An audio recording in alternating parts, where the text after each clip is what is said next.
नमस्कार दोस्तों। जैसा कि आप सब लोगों को पता है कि लंपी स्किन डिजीज़ पूरे भारतवर्ष में फैली हुई है।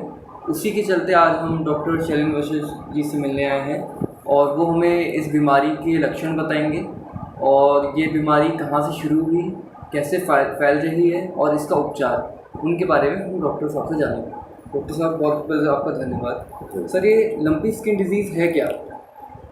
देखिए, सबसे पहले तो ये जानना ज़रूरी है कि जो लंपी स्किन डिजीज़ है ये आज पूरे भारतवर्ष को परेशान कर रही है। जो हमारे पशुपालक भाई बहन हैं वो इससे काफ़ी परेशान हैं। हमारे जो कैटल पॉपुलेशन है, जो गायें और भैंसें हैं, इस बीमारी से धीरे धीरे ग्रसित हो रही हैं। आज लगभग भारत के 8 स्टेट्स में ये बीमारी जा चुकी है। ये जो बीमारी है ये एक वायरस से फैलने वाली बीमारी है। आपने सुना होगा जैसे कि मनुष्यों में माता होती है, पॉक्स वायरस जिसको बोलते हैं, ये उसी तरह का एक वायरस है जो एक पॉक्स वायरस फैमिली से बिलोंग करता है। इसको कैपरी पॉक्स वायरस बोलते हैं। जैसे गोट पॉक्स हुआ, शीप पॉक्स हुआ, ये लगभग लगभग मिलते हुए वायरस है। ये एक संक्रामक बीमारी है जो एक पशु से दूसरे पशुओं में बहुत तेज़ी से फैलती है और इस बीमारी की वजह से पशु के शरीर पर बहुत सारी गांठें बन जाती हैं, पशु को बुखार आता है। अभी हम लक्षणों पे बाद में बात करेंगे।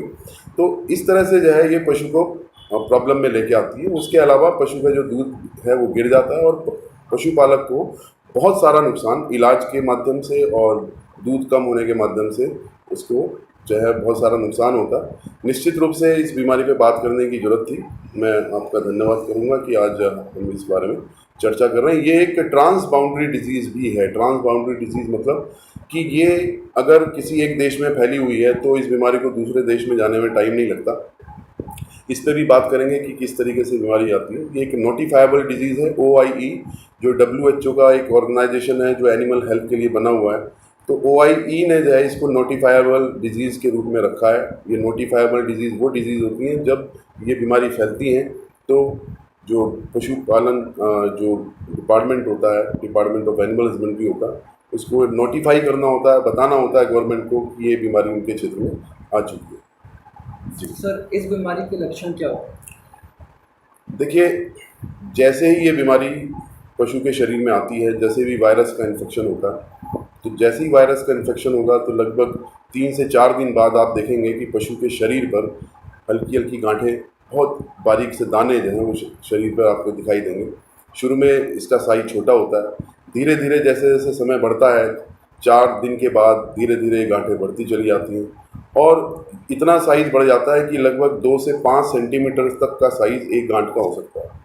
कई बार ये गांठें शरीर के एक हिस्से तक होती हैं, कई बार ये पूरे शरीर में फैल जाती हैं, जैसे कि ये गर्दन पर, उसके अलावा पीठ पर, उसके अलावा जो मज़ल होता है, जो पशु के आगे का काला हिस्सा होता है, उस पर, नाक के अंदर भी बन सकती हैं।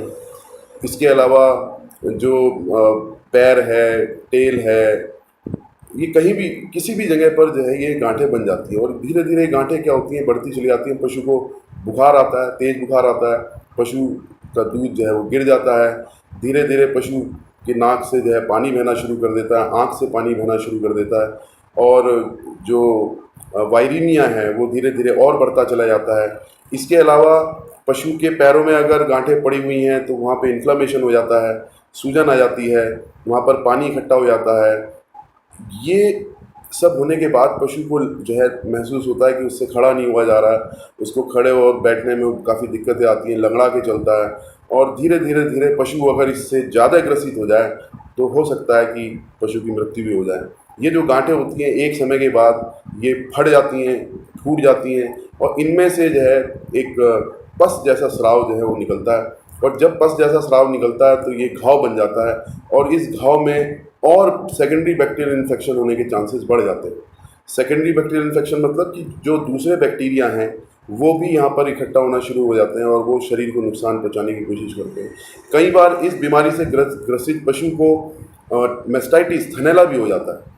उसके जननांगों पे ये गांठें बन जाती हैं।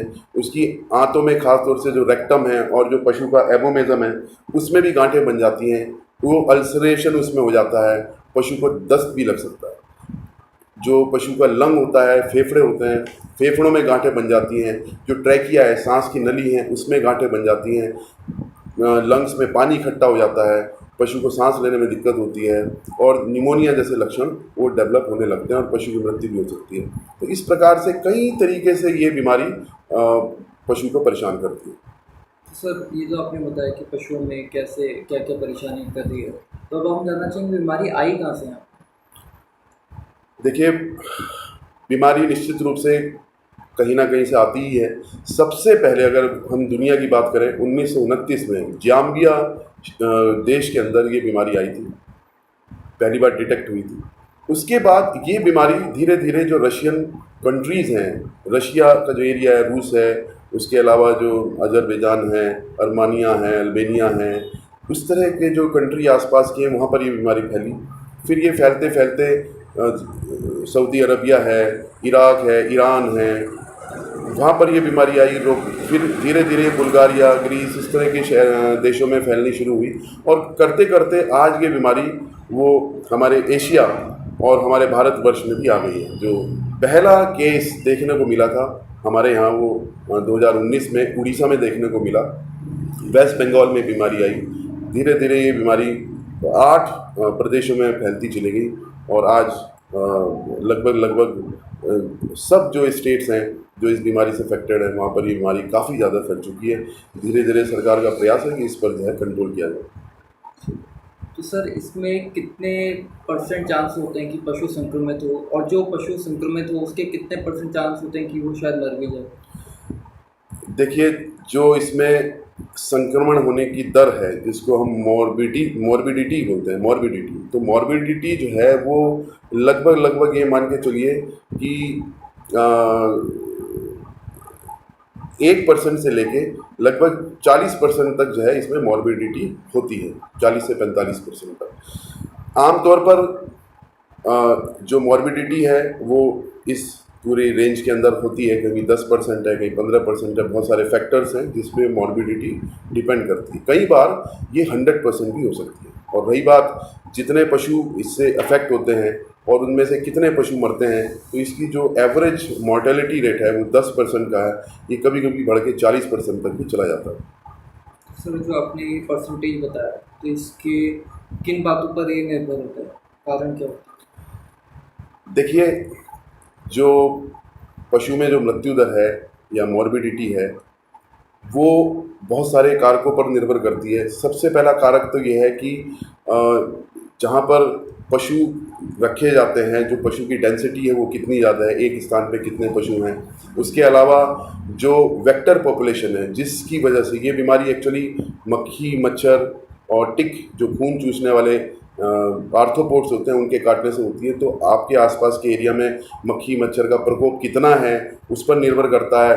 फिर इसके अलावा ये भी निर्भर करता है कि आप मान लीजिए किसी गांव में हैं तो आपके आसपास जो वाटर बॉडी है, कोई तालाब तो नहीं है, तालाब कितनी दूरी है आपके गांव से, आपके जो फार्म है वहाँ से कितना दूरी पे है वाटर बॉडी, उस पर डिपेंड करता है। एनिमल की एज पे डिपेंड करता है। एनिमल अलग अलग फेजेस में होते हैं। कुछ एनिमल जो नए दूध वाले होते हैं, जो जिन्होंने अभी अभी बच्चा दिया है, वो होते हैं, वो ज़्यादा प्रोन होते हैं इस बीमारी के लिए। जो बच्चे हैं वो ज़्यादा प्रोन होते हैं इस बीमारी के लिए। फिर एनिमल का जो न्यूट्रिशनल स्टेटस है, जो उसको किस प्रकार का पोषण दिया जा रहा है उस पर निर्भर करता है। अगर पशु ऑलरेडी कमज़ोर है, किसी दूसरी बीमारी से ग्रसित है, तो वो जल्दी से इस बीमारी की गिरफ्त में आ जाएगा। इसके अलावा बॉडी का जो इम्यून सिस्टम है, बॉडी की जो प्रतिरोधक क्षमता है, उस पर निर्भर करता है कि ये बीमारी उसको कितना ज़्यादा इफेक्ट करती है। तो बहुत सारे कारक हैं। इवन जो हवा का बहाव है, हवा की गति है, वो भी बीमारी को किस तरह से होगी इसको कंट्रोल करती है। तो बहुत सारे कारक हैं जिस पर ये बीमारी निर्भर करती है। सर, इस बीमारी के लिए पशुपालक को क्या एहतियात रखना चाहिए? देखिए, जैसे ही आपको पता लगता है कि आपके पशु के शरीर पर जो है दाने दिखाई देने शुरू होते हैं, पशु के शरीर पर जो दाने बनते हैं वो बहुत सारी बीमारियों में हो सकते हैं। लेकिन अगर ये दाने बनते आपको दिख रहे हैं तो आपके कान एकदम से खड़े हो जाने चाहिए, आपको बिल्कुल अलर्ट हो जाना चाहिए। आपको ये पता करना चाहिए कि आपके गांव में, आपके एरिया में कहीं और इस तरह के लक्षण किसी और फार्म पर या किसी और पशुपालक के यहाँ तो नहीं है। अगर केवल आप ही के यहाँ है और कहीं नहीं है तो फिर कोई दिक्कत वाली बात नहीं है। लेकिन अगर आपने सुना है कि 1, 2, 3, 4, 5 इस तरह के केसेस वो फैलते जा रहे हैं, तो निश्चित रूप से ये बीमारी LSD है, लंपी स्किन डिजीज़। ऐसी कंडीशन में आपको तुरंत पशु को अलग जो है वो बांध कर रखना चाहिए। जिस तरह से कोरोना में क्वारंटीन शब्द का आपने नाम सुना होगा, आप जो बीमार होते थे उनको अलग से रखा जाता था, जिन पे डाउट होता था उनको अलग से रखा जाता था उन मनुष्यों को। ऐसे ही यहाँ पे पशुओं को भी क्वारंटीन करके रखना चाहिए, पशु को अलग बाड़े में रखना चाहिए। जो स्वस्थ पशु उनको अलग कर देना चाहिए, जो स्वस्थ पशु हैं उनको टीकाकरण कर देना चाहिए, और जो बीमार पशु है उसका इलाज कर देना शुरू कर देना चाहिए। इसके अलावा जो पशु का इलाज करना है, आप पशु चिकित्सक के पास जाइए, पशु चिकित्सक से पूरी जानकारी लीजिए, अपने आप इलाज करने का जोखिम मत उठाइए, क्योंकि ये बीमारी कई बार बढ़ जाती है तो उससे पशु की जान भी जा सकती है। पशु चिकित्सक की सलाह पर ही इलाज करना चाहिए। इसके अलावा कुछ देसी नुस्खे हैं जिन पे हम बाद में भी बात करेंगे। घरेलू तरीके से हम किस प्रकार से जो है इस बीमारी को नियंत्रण करने की कोशिश कर सकते हैं, हमें वो सब करना चाहिए। साफ़ सफाई रखनी चाहिए। जो मक्खी मच्छर जिनकी काटने की वजह से ये बीमारी फैलती है, उन मक्खी मच्छर को कंट्रोल करने का तरीका है सैनिटरी कंडीशन अपनाइए, हाइजीन बनाइए वहाँ पर, और जो भी दवाइयाँ जो इनको ख़त्म कर सकती हैं उनका इस्तेमाल पशु चिकित्सक की सलाह पर वो करना चाहिए। और सबसे बड़ी बात यह है कि जो मूवमेंट है, अपना मूवमेंट, अगर आप पशु के संपर्क में हैं तो अपना मूवमेंट किसी दूसरे डेयरी पालक के यहाँ, दूसरे किसी फार्म पर मत जाइए। अपने मूवमेंट को रेस्ट्रिक्ट करिए। जो पशु का दूध निकाल रहा है वो भी, उसके मूवमेंट को भी रेस्ट्रिक्ट करके रखिए, वो ज़्यादा ना जाए, वहीं पर रहे जब तक पशु ठीक ना हो जाए। इसके अलावा पशु का मूवमेंट भी ना करें। आपने सोचा कि पशु बीमार है तो चलो इसको दूसरी जगह, दूसरे गांव में छोड़ के आ जाते हैं, बिल्कुल ना करें। ऐसे करने से बीमारी एक जगह से दूसरे स्थान पर फैलने का खतरा होता है। जी सर, जैसे बहुत सारे फार्म में देखा जाता है कि गाय भैंसों के साथ भेड़ और बकरियों भी होती है, तो ये बीमारी क्या उनमें भी फैल सकती है? देखिए, अभी तक तो कोई ऐसा केस नहीं मिला कि जो लंपी स्किन डिजीज़ है। एक्चुअली लंपी स्किन डिजीज़ वो केवल गाय और भैंसों की बीमारी है, क्योंकि गोट और शीप पॉक्स वायरस भी लंपी स्किन डिजीज़ के वायरस से मिलते जुलते हैं, तो ये एक दूसरे को क्रॉस इन्फेक्ट भी कर सकते हैं। लेकिन लंपी स्किन डिजीज़ का वायरस वो शीप और गोट को अभी तक नेचुरली अफेक्ट नहीं करते पाया गया, तो इस तरह से कोई खतरा नहीं है। तो मनुष्यों में इसको फैलने नहीं, मनुष्यों में ये बीमारी नहीं जा सकती। मनुष्य इसका कोई होस्ट नहीं है, मनुष्यों में बीमारी नहीं हो सकती। सर, इसका टीकाकरण का क्या प्रोसेस है? देखिए, बहुत अच्छा सवाल है। अगर इस बीमारी को कंट्रोल करना है, आपके क्षेत्र में बीमारी आने वाली है, आपकी अभी बीमारी नहीं आई है, आप सुन रहे हैं कि आप दूसरे एरिया में बीमारी आ चुकी है, तो आप अपने एरिया के अंदर आप पशु चिकित्सक के पास जाएं, और जो एनिमल हस्बेंड्री डिपार्टमेंट है उनके पास गोट पॉक्स वैक्सीन जो है वो अवेलेबल होगी। गोट पॉक्स वैक्सीन का इस्तेमाल यहाँ पे करना चाहिए। अपने सारे पशुओं को जो बिल्कुल स्वस्थ हैं उनको गोट पॉक्स वैक्सीन लगवाइए। इसकी जो डोज़ होती है लगभग 1 ml की डोज़ होती है, और 4 महीने से ज़्यादा के जितने भी 4 महीने से ज़्यादा की उम्र के जितने भी पशु हैं सबको ये लगनी चाहिए वैक्सीन। और जितना जल्दी आप वैक्सीन लगवा लेंगे उतनी जल्दी फ़ायदा आपको होने वाला है, आपके पशु को होने वाला है। इसके अलावा आप जो इतना अवेयरनेस आपको होनी चाहिए कि आपके एरिया में जितने भी और पशुपालक हैं उनको आप सचेत करें, उनको अवेयर करें, उनको बताएं कि इस तरह की बीमारी हो सकती है, तो अपने पशुओं में भी गोट पॉक्स के लिए जो वैक्सीन है वो आप ज़रूर लगवा लीजिए। इस तरह की जो अवेयरनेस है वो एक दूसरे को दें, सोशल मीडिया के माध्यम से, व्हाट्सएप के माध्यम से बात करके, कॉन्टैक्ट करके, फ़ोन करके, कुछ भी करके इस बीमारी को अगर कंट्रोल करना है तो वैक्सीनेशन ही इसका सबसे उत्तम उपाय है। सर, एक आखिरी सवाल कि अगर इस बीमारी से किसी पशु की मृत्यु हो जाती तो हमें क्या, एक किसी पशुपालक को क्या करना चाहिए? देखिए, ये एक बहुत अच्छा प्रश्न है। जब किसी ऐसे पशु को जिसको LSD हुआ था, लंपी स्किन डिजीज़ हुआ था, और उसकी मृत्यु हो जाती है, तो बहुत सारे केसेस, बहुत सारा मीडिया में या न्यूज़पेपर में भी आपने सुना होगा कि मरने के बाद जो है पशुओं को आसपास के एरिया में फेंक दिया जाता है, गांव में फेंक दिया जाता है। ऐसा बिल्कुल ना करें। ये बीमारी जो पशु है वो उसमें बनी रहती है। पशु की जो गांठें होती है ना, गांठों में जो पस बना रहता है उसके अंदर ये 35 दिन तक जिंदा रह सकता है। अगर हम पशु को मार भी दें, पशु मर जाए और उसकी स्किन निकाल भी लें, तो स्किन सुखा भी लें, तो 18 दिन तक उसकी स्किन में वायरस बना रहता है।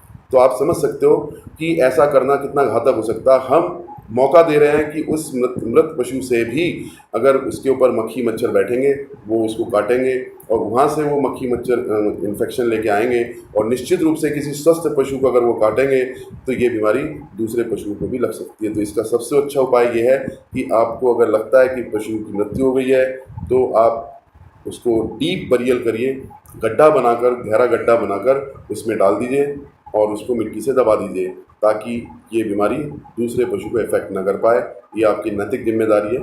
मेरे आपसे निवेदन है कि आप इस प्रकार की जो भारत सरकार की गाइडलाइन है, भारत सरकार ने भी यही लिखा कि डीप बरियल करके पशु का डिस्पोजल करें, तो आप भी ऐसा करें। डॉक्टर साहब हमें बताइए कि अगर पशु में ये बीमारी आ जाए तो इसका इलाज कैसे कर सकते हैं? देखिए, जैसा मैंने बोला कि आप सबसे पहले पशु चिकित्सक के पास जाएं, उनको बताएं कि आपके यहाँ इस तरह के जो है सिम्टम पशुओं में आने शुरू हो चुके हैं, तो निश्चित रूप से जो है पशु चिकित्सक और उनकी टीम जो है आपके पास आकर इसका इलाज करे।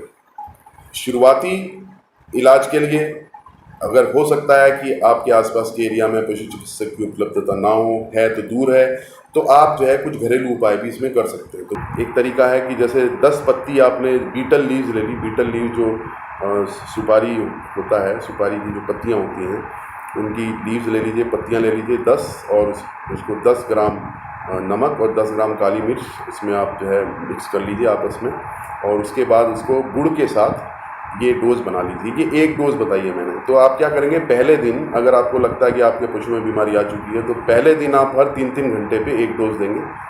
उसके बाद दूसरे दिन से आप क्या करेंगे कि आप दिन में 3 बार आप ये डोज देंगे और लगभग 2 वीक तक लगातार डोज देंगे। तो इसको देने से क्या होगा कि पशु के अंदर एक इम्यूनिटी पावर डेवलप होती है और बीमारी से लड़ने की क्षमता वो पैदा हो सकती है।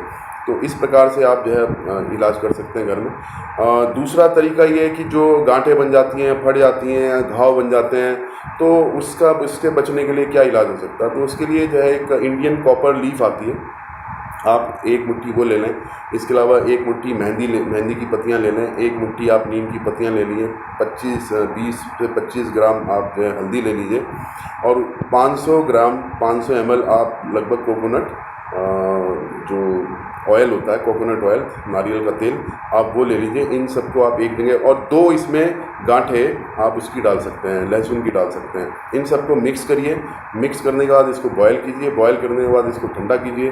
ठंडा करने के बाद ये जो लेप बनता है, इस लेप को आप जो है पशु के शरीर के ऊपर लगा सकते हैं। इसमें नीम की पत्तियाँ भी आप मिला सकते हैं। इसके अलावा बहुत सारे तरीके हैं। कई बार क्या होता है कि घाव में मक्खी बैठती है और अंडे देती है, मैगट वुंड वहाँ पे बन जाता है, तो बाज़ार में बहुत सारे स्प्रे आते हैं, हर्बल स्प्रे आते हैं, इसका वन आता है, उसके बाद क्रीम आती हैं, जैसे हीमैक्स हो गया, टी-बर्ग हो गया, है ना, स्किन हील हो गया, इस तरह के कई सारे स्प्रे हैं। तो वो क्रीम या स्प्रे आप जो है घाव पे लगा सकते हैं। पोविडिन आयोडीन का आप इस्तेमाल कर सकते हैं। फिटकरी का इस्तेमाल कर सकते हैं। आधा किलो फिटकरी 1 बाल्टी पानी में अगर आप मिक्स कर दें और उसको पशु के शरीर के ऊपर डालें, तो जो पशु के शरीर पे जो गांठें बनी हुई हैं उनमें से अगर खून का रिसाव होता है तो वो रुक जाता है। एंटीसेप्टिक का भी काम करता है, ठीक है।